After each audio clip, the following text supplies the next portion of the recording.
All right, now we're going to be talking about the importance of this theory as well as how it's applicable in everyday life. We do live in a media-saturated time. The more knowledge and self-awareness we have about our media consumption, the better. This theory also helps us understand how we view the world and opens our eyes to how others may interpret something differently than we would. It's important to remember that Stuart Hall asserts that meaning is subjective and there is no correct meaning, it's just what you make of it.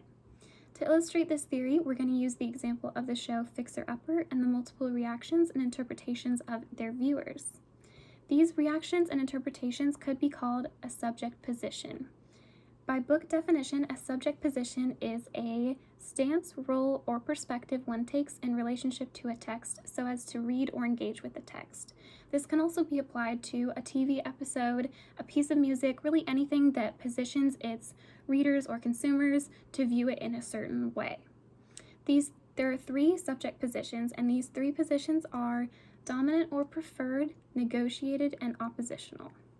The dominant or preferred subject position is a reading of the text that accepts the most obvious interpretation.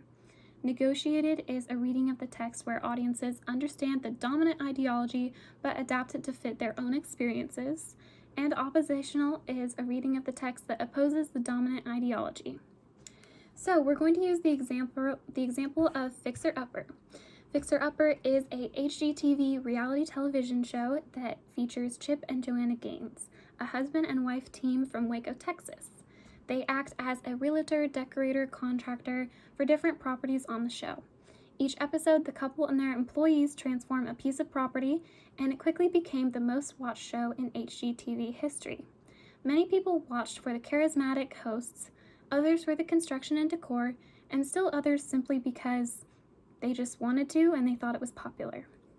The dominant preferred subject position comes into play here with loyal viewers of the show with high attachment levels. The Gaines have a home decor brand called Magnolia, and they also put all of the houses they renovate that they can on Airbnb.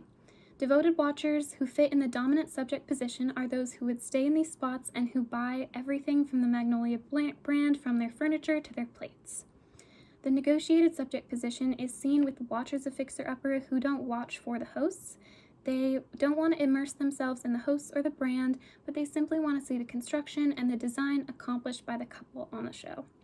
And lastly, the oppositional position is found with viewers who reject any message they receive from the show and actively seek to oppose it. In 2016, a BuzzFeed post noted that the Gaines' pastor opposed homosexuality and gay marriage. As a result, the couple faced opposition from some viewers who also questioned HGTV. Chip Gaines addressed this, saying that he and his wife refused to be baited into using their influence in a way that would further harm an already hurting world.